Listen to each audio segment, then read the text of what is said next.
Welcome. My name is Jasmine Kamboj, and I'm a medical oncologist and hematologist and your host for the day.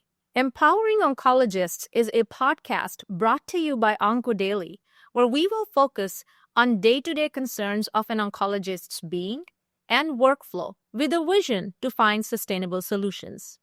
We hope to share our stories of wins, losses, resilience, and inspire and empower our community because we fly higher and longer when we fly together. Before we dive in, a disclaimer. The views shared on the podcast are an individual's and in no way are contributions from any institution, organization, or guidelines. For our session today, we have someone who does not need any introduction. Like literally, he has a Wikipedia page on himself. However, when I asked him how would you like to be introduced, he had the most humble way of describing himself. Dr. Toni Choueiri. He is a man who is discovering himself, his potential, and how can he help the world be better when he leaves it. He is a world-renowned GU oncologist and researcher and has gone above and beyond to help his patients, colleagues, and friends all over the world countless number of times. On a personal front, he loves to play soccer and he bikes. He is proudly biking for a noble cause to raise money for cancer research at Dana-Farber via pan-mass biking event. We will talk about it later on the show. Toni, welcome and thank you for being here.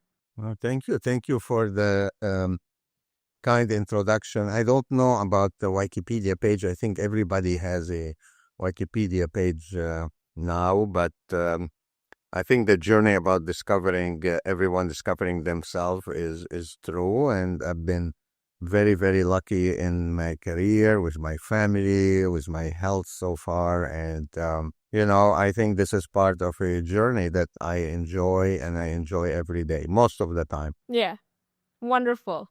So if I might dive further into how you described yourself, what do you mean? Like you are still discovering your potential and you want the world to be a better place when you leave it? Because most of us are living like we're immortals. So I was so happy to see that you are identifying our mortality in your description. I do think about that, every day. And I think I didn't think about it in the past, but then it hits you when you lose patients you get to know and know very well for years and years. Kidney cancer, luckily the past 10, 20 years, even patient with metastatic disease can live for a long time, but still a vast majority actually lose their battle against cancer. So imagine the special relationship that you form, and you do form a special relationship. To me, there isn't any relationship like the relationship of the oncologist with their patient. You become their primary care, you become the quarterback of all their care. They come so frequently that you get to know their kids, their family, their spouses, their friends, and then one day they're not there. And multiply that with all the patients over the years. I've been now close to 2 decades doing what I'm doing. So it gives you ideas about mortality. I'm 49 years old now, and I realize, and this is not fatalistic, but I realized I probably lived more on this earth than I have left. And that people will forget you and will forget everything. Then at this age also, you start seeing more and more some of your friends that you were close to, unrelated to cancer, or their kids, or even their parents, facing death. And you cannot not think about that. Taking a big, 10,000 foot view. There's a picture recently I got into it, of a man that went to space and was struggling with a lot of existential questions. And for some reason, a wealthy man went to space also, because they can do that. Most of us, 99.99%, cannot do that. And then when this man saw the Earth, the planet from space, he got all the answers. And stop worrying about the small things and looked at Earth as just a dot. And, I think understood life and understood existence and perhaps understood death better. It took just a second, a look. That is very well said. And I, for one, like to live a life where I do remind myself of mortality every day, and it just makes everything much more beautiful and pretty, right? When we know Absolutely. it's not going to be there forever. Wonderful. Thank you. Absolutely. Toni, tell us about your life and experiences in Lebanon, and how did you end up in medicine? So I grew up in Beirut, and I actually was born in Beirut. I was born in 1975, and the Civil War started in 1975. I was born in June, and officially the Civil War, started in April. Now, the region where I was born in is one of the oldest regions in the world that for thousands of years, was a region of usually wars and struggles, and a region of, I would say, changes, significant changes. It's the birthplace of the three monotheist religions. You can just study history based on a small part of the Middle East. Even this is not the U.S., the New World. This is a place that has been forever. So nothing new, but 1975, the Civil War, which had also a religious tone and a political tone, and also had a tone of pro-West versus not pro-West, because Lebanon, if in the middle, it's usually that time very educated country, and very torn even in identity, I would say. There's a Western influence, there's an Eastern influence, there is a major Arab influence or an identity, and there are people that have other identities. The religious community for a country that had 4 million people, there is like 18 religious community, if my memory serves me well, different sects. So inside the religion, like Christian, Muslim, there are different sects and sometimes different views in each sect. We're not talking religious, we're not talking others. So it's a bloody civil war for 15 years that killed a large portion of the population. And it was not two parties killing each other, 20 parties killing each other, 20 groups that overnight changed allegiance. Very confusing. And, growing up in this, and I don't come from means. Most of my parents actually don't have high school degrees, both of them. I'm the first doctor in the extended family, at least I remember. And, you always look at the next step. And at the end of medical school, just looking at other colleagues, what they've got, we had a tendency since the time of the Phoenicians, if you want, I would say, we always identify, we have this crisis of identity, been traveling, and we have a significant influence from the West. The country was a French mandate for years. There's a big influence of in the United States. The American University of Beirut, one of the first American universities outside the United States in the 1800s. The French Jesuit university, built by French missionaries, also in the 1800s toward the end. So you have people that usually, a lot of people speak three languages, Arab, French, and English. And I was, lucky to have like that.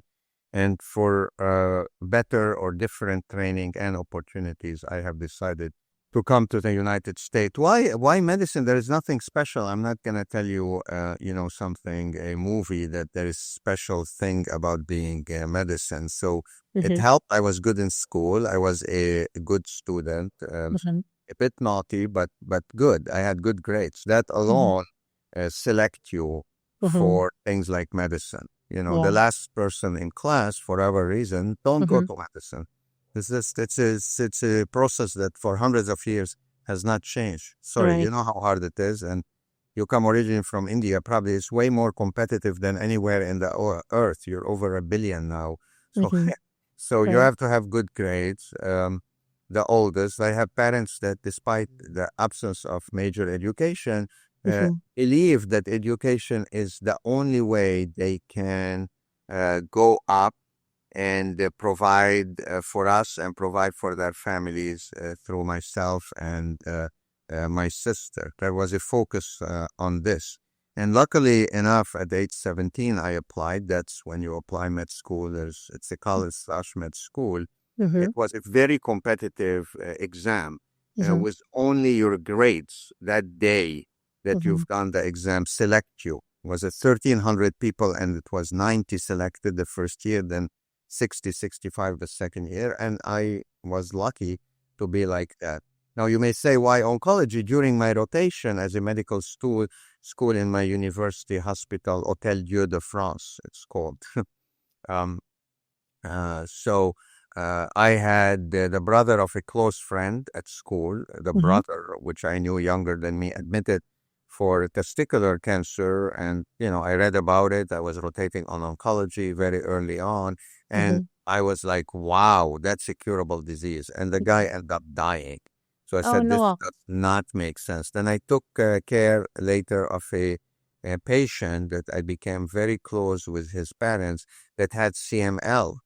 And they were waiting for STI 571. I don't remember, but that's what ended up being a Gleevec. And Gleevec wouldn't get approved in the US, despite the phase 3 trial, everything, and couldn't get it.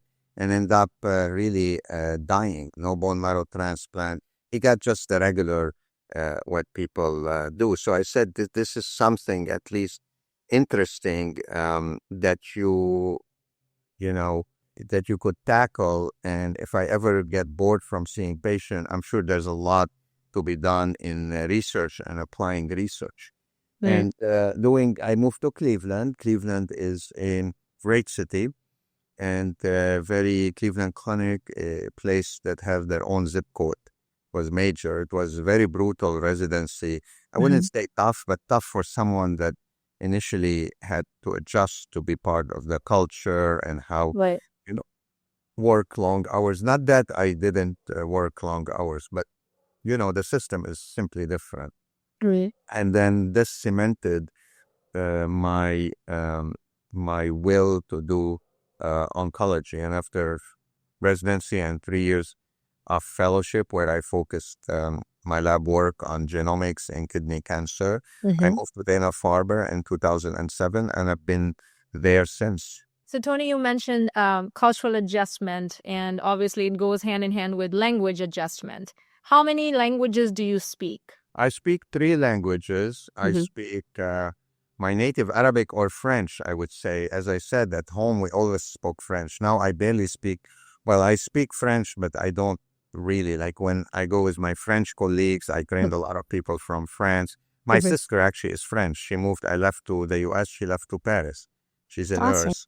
My French is this old French that make people that either smile or cringe. But I would need a couple of weeks and then I will be totally fine. So French, Arabic, and English, which I knew a bit, but in the US, half of the thing I couldn't understand because people talk so fast. The accent could be very hard. I remember seeing a patient in Cleveland that moved from the deep South, and I was their primary care physician, and we used to communicate by him writing to me because I couldn't understand. And even when I got people but with time, the ear got used, and 3 languages now. Sadly, my kids speak 1. Right.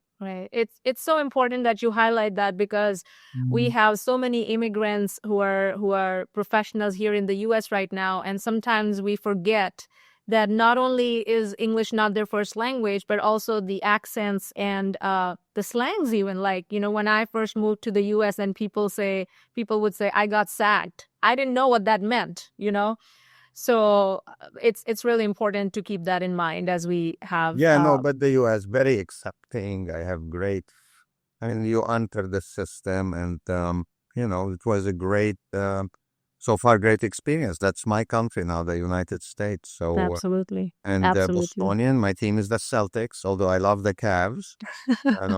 But as you said, soccer is my passion. Yeah, very fun. Yes.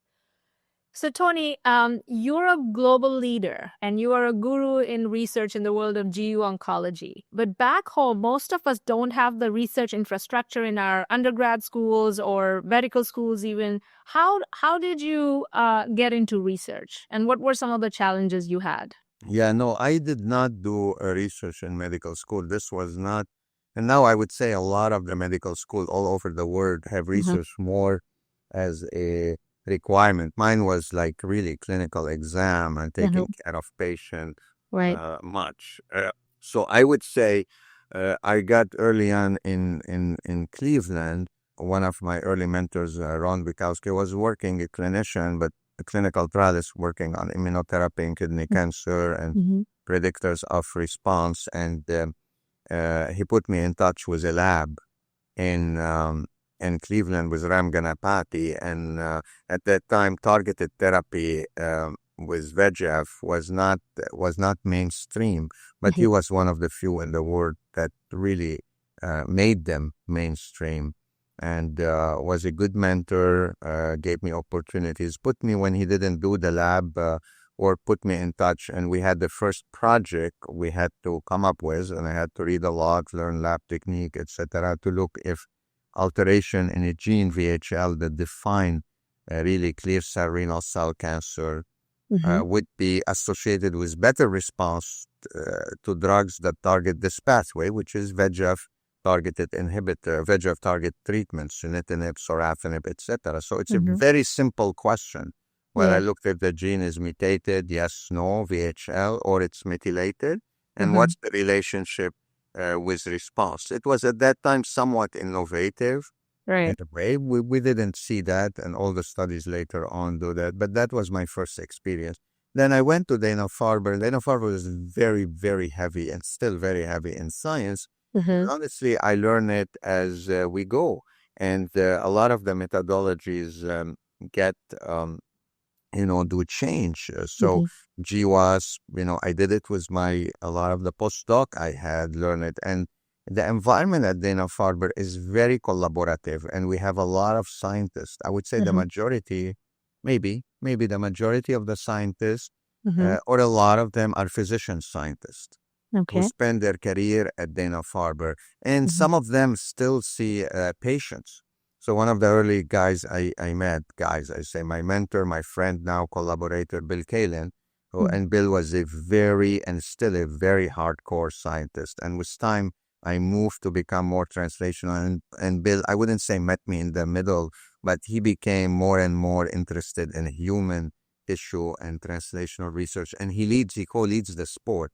Wonderful guy, very, very, I would say, driven by evidence. He's one of those guys that, what he brings has to be true, because if he end up finding something, the Mm-hmm. first question Bill asks, it's not true. Let me prove wrong what I found. So he tries 10 different ways, control, not control, insert to prove himself wrong.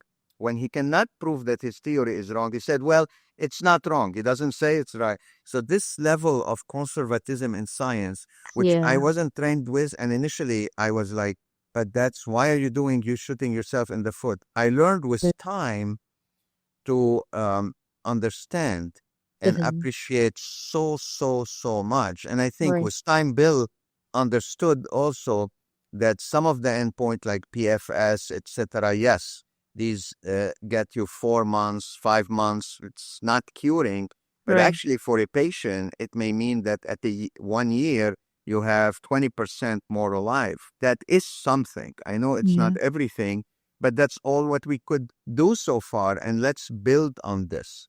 Right. And I think it is a beautiful relationship. And in the past, Mike Atkins before him, etc., created this all Harvard between Dana-Farber, Brigham with Sabina Signoretti, Beth Israel with Mike Atkins, Dave McDermott, and MGH with Dror Michelson, with all the scientists. This Mm-hmm. was and is still one program, and now we have a lot of mentees that have excelled. A lot stayed, some left and started their own, but it's definitely something that is so precious. No, that is very well said.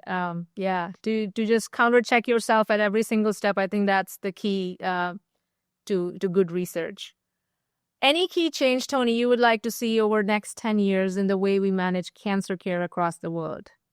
I think if I have to take here 30,000-foot view, I Mm-hmm. would say it will be great if we can focus on early detection, because there is no doubt if you discover a cancer at stage 1, most of the time, it's solid tumors we're Mm-hmm. talking, you're gonna have a higher chance to cure them. Mm-hmm. Prevention with healthy lifestyle, etc. It's a given. Most of the people Uh-huh. can't or don't do it. Exercise, etc. Of course, I know that, but I'd rather do something else, Right. at least for me. Mm-hmm. So, and I think the technology now with rapid sequencing and all the novel technologies Mm-hmm. for MCED and minimal residual disease after cancer, it's Mm-hmm. gonna increase survival. Do I think there are things that we have to focus on? Why cancer is happening in young adults, especially colorectal cancer? Right. Can't completely explain it now. Mm-hmm. Uh, I think we do have to, focus on this. One of the things being fascinating always about is certainly the cellular therapies that are coming to solid tumor, but still coming with a lot of setbacks at the same time. It's almost one step in solid tumor, two steps back. Mm-hmm. But what's happening is that we're understanding the immune system better and the toxicities better. So Right. hopefully for a breakthrough, and we understand not each cancer, is the same. A radiopharmaceutical and a lot of things coming, targeting the undruggable, RAS and pancreatic cancer. Mm-hmm. No, we know forever it's highly mutated. And it's a driver, but we were never able to target it with a molecule. Now I think we're gonna be able to target a lot of proteins, but also some transcription factors, which we Yeah. thought we can target in renal cell cancer. HIF2 inhibitor, Yeah. elegant work and sometimes luck, sometimes hard work. Most of the time, it's a mix of that, and Mm. you throw it there. Are we gonna be able to cure? I think your biggest chance of cure is you detect early, and Right. detecting early means you have to have the right the right test, Screening modality. where Yeah. you take 1 cc of plasma or urine or whatever at a certain age for Right. certain people. Not Mm-hmm. a 10-year-old. Right. Maybe at age 50, like mammogram, or Mm-hmm. based on specific, Mm-hmm. I would say, based on specific family history, or forget about the family history, based on specific polygenic risk score for Right. cancer, where you Right. can get it at birth and you know when Oh. to start. Imagine, Mm. and what cancers. That's going to be the next 20, 30, 40 years. And then, you can detect them early. But that also gonna have more disparities between the people that have and people that have not. Mm-hmm. And the only way here is, government and policies and public health. I Oh. believe disparities the next 10, 20, 30 years going to be even more, Right. way more, despite all our, Efforts. attempts. Right. So still some people in the world, a lot, die of hunger. Hunger still exists in the United States. And you want to talk about a new test to detect a cancer that you don't have? Well, start getting colonoscopies first and the right, Right. or low dose CT, which we still Right. know at the last report on cancer by the American Cancer Society, still low the uptake, and it has a survival. Not Mm. ideal, but has a survival in lung cancer and smoker, and we're Right. not doing that. So a lot to be done, but it's certainly, oncology is a field that is very dynamic. Mm-hmm. People with ADHD and can't sit still like myself, it calms them down. Actually, activity, believe it or not, calms me down. I Stop. think we all have ADHD. I think we can all agree on that, Toni. So, Yeah, wonderful. One advice you would give to fellows or trainees? I don't know. My path is not, I don't think people should give advice. I don't think anyone should give advice. I think advice is overrated. What advice? To who? To what they want. I Mm-hmm. think instead of giving advice, you should ask each person what makes them happy and tick, there are people that want to see patient only. There are people Right. that don't want to see patient. There Right. are folks that want to be at the podium. There Uh-huh. are folks that want to lead. There are folks that are selfish. Uh-huh. And there is nothing wrong in being selfish if you Uh-huh. cure cancer. Uh-huh. As long as you don't hurt many people along the way. There are people selfless. Right. You know, there is, what advice except, be careful not to go to jail and be happy in what you want. Some people Right. are fine, but what we cannot afford is to not contribute to make the world perhaps better to the best we can Uh-huh. for our children and our young one. Now, Right. someone may come, it's like, I want to make the world better by canceling the NCI. And Uh-huh. they're very sure about that. Well, that's wrong, but also we have to be careful with general statement like this. So, Uh-huh. advice is, I think one of my poets that I read from time to time wasn't a model citizen, Uh-huh. definitely American poet, great, great, like very poignant, I would say, stories, is Charles Bukowski, who was a drunk man, Yeah. sadly also a womanizer, many bad things, but his writing, he got recognized after he was dead.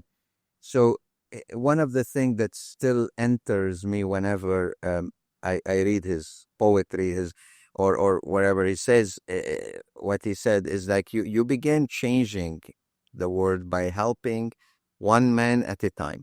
Well, Everything else is either politics or uh-huh. grandiose romanticism. So right. And I believe in that. Like, what are you gonna do? Are you Bill Gates that gonna give $1 billion to do this, or are Uh-huh. you Elon Musk whose only thing is to go to Mars? Well, Uh-huh. go to Maine. We don't have fixed Maine, which is there's so much land there and possibilities. Right.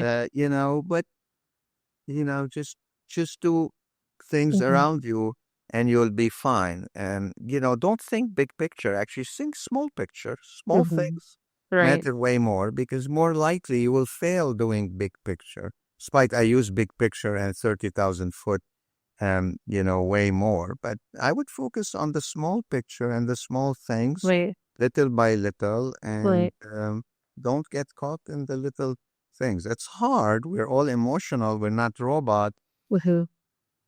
But, there's a room for everyone on this earth because tomorrow you could Uh-huh. not be here. Very simple. Right. Right. Right. So the circle of influence is what one should focus on. That's great advice. Yeah, and little, as I can say, and you have to enjoy it. And if you don't enjoy it, Mm-hmm. that's fine too. So see what you enjoy. Right. Right. One But the advice you would. worst thing is to expect things with doing nothing. Yes. Absolutely. One advice you would give to Toni Choueiri of 10 years ago. So that's just for yourself. Listen more, Okay. you know, at home Mm-hmm. with the kids and at work. Mm-hmm. Bring bit the intensity down, but if the intensity wasn't there, I wouldn't be where I am. But it's time where every couple of years you have to redefine yourself when you arrive, Right. okay? And every situation may need a different behavior. Right. Um, I'm realizing this more and more, and from time to time, enjoy. So one thing I get um, invited a lot to travel. I have to run a division with 25 geomedical oncologists. So I cut a lot of travel. Mm-hmm. I don't do as much as I give a lot of my junior colleague opportunities because they all are well trained. Most of them, I would say all of them, they can do probably better job than me. And once they get invited and you get the opportunity to speak here and there, nobody asks Mm-hmm. about me. Great, that's great. So that's less invitation. But when I travel, I try to take the max of it. So I pay attention usually during the session, etc. But I marry the invitation to something else. So I'm going to AACR Mm-hmm. for 2 days to Chicago. But I know who I want to see and Mm-hmm. who I miss and I want to spend, 20, 30-minute breakfast with. So I line them up. I know there's a friend in Chicago not coming that I want to see over early breakfast. So Mm-hmm. things like that. I used to, when I'm in, we still have with ESMO 1 to 2 meeting a year, sometimes in Munich. They meet in Uh-huh. Munich is to go to Switzerland, and but it's very hard. It's direct flight from Boston, but I'm a hardcore fan of Bayern Munich, so I always try if Bayern Munich is playing, or even if I have to go by train somewhere else to stay Mm-hmm. another. And luckily, all our meetings are usually Fridays, Thursdays, Mm-hmm. Sundays, Saturday. They I can used pair to it up. take a day off, see who's there. Also crazy soccer fan like myself. Mm-hmm. Stay another 16, 18 hours, watch Bayern Munich Yeah. play, and come back. Many meetings in Barcelona, Madrid, same thing. Mm-hmm. So that, and have the great food. And sometimes you'll be surprised it happens. Even if my favorite team is not playing at home there, Mm-hmm. Mm-hmm. Europe is small. This is not like 6 hours flight between Boston and San Diego. Right. Okay, you can take a train or another 45-minute plane, cheap, Mm-hmm. watch the game and come back to Boston. As long as Yeah. I don't like to do it alone. Last Yeah. time I took Tom Powell's, my good friend, with me, but my ticket, the ticket, online ticket, came later after the game. So we end up in a bar near Munich, and he just made so much fun of me. But many times it works, and Mm-hmm. you come back. Today, actually, April 24 is the birthday of my son, Sam. So Aw. I'm working, Happy birthday. he's 14, and I'm working from home, and Mm-hmm. I have to do also my real ID, Oh, which was, yes. I spend more time finding places and document for my real ID than writing a paper. And we're going out at 9 p.m. for dinner because that's when they finish their activities. That is awesome. So you have to fit things in, Right. and they understand that their mother, my wife is a lawyer, We and do. we're very, very busy, and they're busy, and you Yeah. just Yeah. take every day, you don't take anything for granted. Absolutely. Very quickly, a rapid fire. Your favorite book, Tony? My favorite book is usually my last book. And the last book I finish reading is a Turkish. I was in Beirut visiting my mom for 2 days, and there, you have a lot of authors Mm-hmm. from outside the U.S. Elif Shafik, she's a Turkish author, and she wrote a book, 40 Rules of Love. And actually, it's very deep. It's the story is between a suburb in Massachusetts lady and the era of Rumi, which is Okay. 13th Yeah. century Persian, Afghani, you know, Yeah. um, Yeah. Arab. So it's very dazzling. And then I looked her up. She was very famous. Never heard of her. Ask My Mm. Turkish Dog, very famous. So Yeah. usually my favorite book is my last book. Good deal. Your favorite leader? I don't know. I really don't know. I would say my mom, against all odds, she led a family during Civil War, worked, provided, cooked food, pushed me to things I never know Mm-hmm. uh, I could do. She now has, unfortunately, Alzheimer at a Mm. care facility in Lebanon, but she does actually recognize me, still recognize. She's a wonderful leader. I think other places, I don't know about politics. I never thought Mm-hmm. about it. I admire leaders that come from humble means against all odds when they're not part, let's put it between quote unquote, not part of a caste, and Mm-hmm. then they make it to the big stage. Unfortunately, a lot of these leaders become like the traditional leaders and they They do. forget where they came from. That's why I'm not going to cite anything. Right. Your favorite soccer team? The U.S. national soccer team now, mad about them. They're not doing well despite all the, possibilities they have. I'm a season ticket holder of the New England Revolution, which is next door, 10 minutes away. They're an Okay. okay team Mhm. now, but promise to be better. Outside the U.S., it's Bayern Munich when I'm in Germany, Liverpool when I'm in England, although it's very hard to go to that stadium, and Barcelona when I'm in Spain. Yeah. So it depends on your trips. Yes. That's awesome. All right. One fun fact question about Tony. So you're doing the Pan Mass Challenge, which is a Massachusetts-based bike-a-thon that raises more money for charity than any other single athletic fundraising event in the country. It's held in the first weekend in August, and this event raises funds for Dana-Farber. Tell us, how did you get engaged with this endeavor? Yeah, no. So this is something special. And when I worked Dana-Farber is really a very special place. And I feel like I belong. So how I got involved is, first of all, I'm, soccer and gym, like nothing else. So, by the way, I still don't like biking. Don't like biking. But then I was challenged by a patient, a Mhm, son of mine, to do this bike ride, which is 150, 180 miles over 2 days. It seems like this bike ride started by few folks. One of mhm, them lost their parent, Billy Starr, in 1980. And the goal was to go through Massachusetts from central Mass or western Mass all the way to Provincetown. So, it's over mm, 2 days and raise money for Dana-Farber for cancer. mhm, Now, in 2024, 2025, it's a behemoth operation mhm. that is around 6,000 bikers. They come from all Wow, over the world. They bike.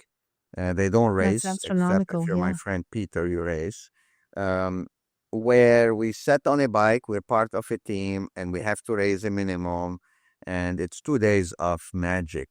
Mhm. Everyone together. A lot of my patients, their families, my family, Aw. people that are touch with cancer, etc., hold signs for these 180 miles. We start at 5 in the morning, 2 days. Mhm, It was very painful for me. I don't have time to practice, mhm. but I'm able to finish it slowly. And last year, the Dana-Farber raised 70 million in 2 days for cancer research. Yes. And this year, I think the goal was announced 76 million. So I have a team, and Wow. part of the money we raise goes to my division and to our research to help. Do I like biking? I think it's safe Mhm, compared to running, etc. And mhm, you're going downhill fast. You mhm, grab a patient, gives you a Budweiser, totally legal at 10:30 in the morning and or 11. It's very hot, and you drink it. Then mhm, half a mile later, you throw it, and there's a big group of Budweiser can there, and then it's just wonderful. My nurses come, mhm, some of the doctors. The experience now, first week of August weekend, is mhm, religious. I reject everything. We mhm, go Friday before with the group. We're 25 people. The team is called Team More Cowbell, mhm. after the skit from Saturday Night Live, which is one of the probably the best skit in Saturday Night Live I ever watch. I watch it Mm, each time and laugh. I see. And 20 people, we bike all together, and we go Friday to the North End Yeah. part in Boston, where it's all Italian and pasta, and we load on carb. Yeah. And then the next 2 days, we do the pan mass challenge. And I gain weight usually after the pan mass challenge, just because I eat ready for a month before nonstop. I Yeah. end up gaining weight. But it's a wonderful tradition. And now my daughter said she wants to do it. She's 16. Aw. Let's see. Let's see. How old Um, is your daughter? she's going to be 16 soon. I Okay. think that's the age where you can start. But let's see if she can or she Yeah. doesn't change her mind. Right. That's exciting. Thank you for sharing. Last question for you, Toni. If you were to relive your life, would you become an oncologist? Absolutely. Absolutely. My two other dream are become professional soccer player. I Mm-hmm. wasn't good. I'm simply not the level. I'm Mm-hmm. not gifted or fast or anything. And the Mm-hmm. second, I was always fascinated by archaeology. Mm. Archaeologist, but being in Lebanon, you probably should have Mm-hmm. three other jobs to substitute, Yeah. your salary. So out of, I would certainly, I'm very happy I'm an oncologist. I'm drained sometimes because, Mm-hmm. but I'm so happy I picked a profession I'm happy Mm-hmm. in. I picked a place like Dana-Farber. I picked a Mm-hmm. city like Boston. Mm-hmm. Tough, but great. And, Yeah. you know, this is, it's a journey. Wonderful. Well, thank you so much, Toni. For our viewers and listeners, the three key takeaways. So, folks who come from other countries, from especially from the East or Middle East, if we haven't done research back home, that doesn't mean we don't have a research career or life here. All we need is a good opportunity and a good mentor, and Toni Choueiri is a great example for that. one of the, we're fighting cancer care on several levels at this point. And one of the things that I think is very well said by Toni was we need to focus on our early screening modalities to impact cancer care, not just in the US, but globally as well. And the last key takeaway is think beyond yourself, folks. If we are at a privileged place in our lives where we are, in a career like oncology, which is so rewarding, and we have the privilege and honor of establishing great rapport and relationships with our patients and colleagues, we got to give back, right? The life has to go beyond our own self, and we have to contribute back to our community and society. Thank you again. Thanks, Toni, for your time. I know it's your son's birthday. I so appreciate you taking the time for talking to me today. Thank you to our viewers and listeners. This is Jasmine Kamboj and Toni Choueiri signing off on behalf of OncoDaily from our conversation on Empowering Oncologists. Thank you. Don't forget to like, comment, share, and subscribe to OncoDaily on YouTube. Hit the bell icon to stay updated.